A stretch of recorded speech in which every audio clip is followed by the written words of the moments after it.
Hello friends, अस्सलाम वालेकुम and welcome to Open TV. दोस्तों 7 नवंबर 1872 एक बहरी जहाज़ मैरी सेलिस अमेरिका के शहर न्यूयॉर्क से इटली की तरफ सफ़र करने के लिए तैयार था। इस बहरी जहाज़ में 10 लोग सवार थे। जहाज़ का कैप्टन बेंजामिन ब्रिग्स, इसकी बीवी सारा और इनकी बेटी और 7 क्रू मेंबर्स। इस जहाज़ पर सामान मौजूद था। दोस्तों उस दौर में एक दफ़ा बहरी जहाज़ समुंदर के अंदर निकल जाता था तो फिर उसको ट्रेस करना बहुत मुश्किल होता था। मैरी सेलिस के निकल जाने के सिर्फ 1 महीने के बाद 5 दिसंबर 1872 में एक और बहरी जहाज़ जिसका नाम डा ग्राटिया था, पुर्तगाल के अज़ोरिस आइलैंड के पास सफ़र कर रहा था। जब इस जहाज़ के कैप्टन की नज़र एक अजीब मंजर पर पड़ी। ये एक और बहरी जहाज़ था जो समुंदर के अंदर तैर रहा था। दोस्तों ये मैरी सेलिस था, वही बहरी जहाज़ जो 1 महीने पहले अमेरिका से इटली जाने के लिए निकला था। इस जहाज़ के कैप्टन की हैरत की इंतहा न रही जब इसने मैरी सेलिस को अंदर से देखा। दोस्तों मैरी सेलिस के अंदर से सारे लोग गायब थे। इस जहाज़ में सारा सामान मौजूद था जो अमेरिका से इटली जा रहा था। इसके अंदर 6 महीने का खाना और पानी मौजूद था। बहरी जहाज़ बिल्कुल सही हालत में था, यानी ऐसा लग रहा था कि इसको किसी ने हाथ तक नहीं लगाया, लेकिन इसके अंदर मौजूद 10 लोग गायब हो चुके थे। इस बहरी जहाज़ के अंदर से लाइफ बोट्स भी गायब थीं, यानी जहाज़ के अंदर मौजूद लोगों ने कश्तियाँ निकाल कर अपनी जान बचाने की कोशिश की होगी, लेकिन उन्होंने ऐसा क्यों किया होगा। यहाँ से समुंदर की तारीख की एक इंतहाई हैरत अंगेज़ मिस्ट्री का आगाज़ हो चुका था, जिसको आज तक लोग समझ नहीं सके। अगर किसी बहरी कज़ाब ने इस बहरी जहाज़ पर कब्ज़ा किया होता तो वो उसके अंदर मौजूद सामान को लूट लेता, क्योंकि अंदर मौजूद सामान तो वैसे का वैसे ही पड़ा हुआ था। इसके अलावा उन 10 लोगों का सामान, जिसमें महंगी घड़ियाँ, पैसे और कपड़े भी शामिल थे, वो भी वैसे के वैसे ही पड़े हुए थे। वहाँ समुद्री तूफ़ान आने के भी कोई आसार नहीं थे, क्योंकि ये बहरी जहाज़ बिल्कुल ठीक ठाक कंडीशन में था।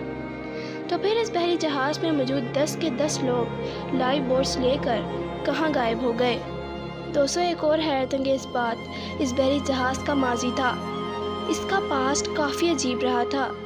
जैसा कि इस जहाज़ के पहले पायलट की इसी के अंदर अचानक मौत हो गई थी। ये बहरी जहाज़ एक और बहरी जहाज़ से टकरा चुका था।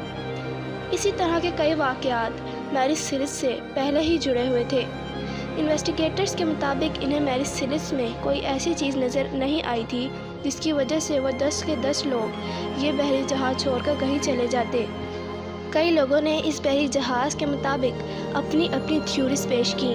कुछ लोगों ने तो ये तक कहा कि किसी समुद्री मॉन्स्टर ने इस बहरी जहाज़ पर हमला कर दिया होगा और मजबूरन यहाँ के लोगों को अपनी जान बचाने के लिए यहाँ से भागना पड़ा होगा। कुछ लोग कहते हैं कि इस बहरी जहाज़ के अंदर काफ़ी सारा कागज़ मौजूद था।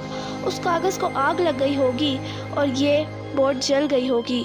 एक धमाका हुआ होगा और इस जहाज़ में लोग पैनिक करके जहाज़ से बाहर निकल गए होंगे, लेकिन बहरी जहाज़ में धमाका होने के भी कोई आसार मौजूद नहीं थे। इसके अलावा कोई और वजह किसी को समझ में नहीं आई।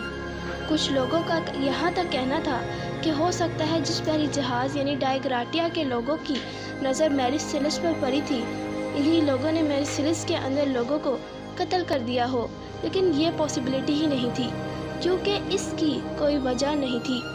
ये लोग ऐसा क्यों करेंगे। दोस्तों कई सालों तक मैरी सेलिस पर तहकीक होती गई, लेकिन किसी को इस बहरी जहाज़ के मुताबिक कुछ समझ में नहीं आया।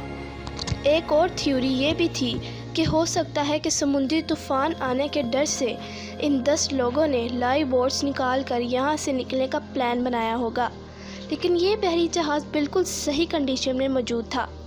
समुद्री तूफ़ान आने की वजह से कोई भी कैप्टन इतना बड़ा रिस्क ना लेता। इस जहाज़ को वहीं छोड़ दिया गया था और ये कुछ सालों के बाद डूब कर खुद ही गायब हो गया था। अटलांटिक ओशन के नीचे अब किस हालत में है, अब तक कोई नहीं पता लगा सका। अटलांटिक ओशन में अब तक सैकड़ों जहाज़ गायब हो चुके हैं, लेकिन मैरी सेलिस ने आज तक लोगों को हैरान किया हुआ। उन 10 लोगों के साथ क्या हुआ होगा, वो कहाँ गए, कोई आज तक नहीं जानता। Thanks for watching this video. Don't forget to subscribe and on the bell icon to receive all information about my channel.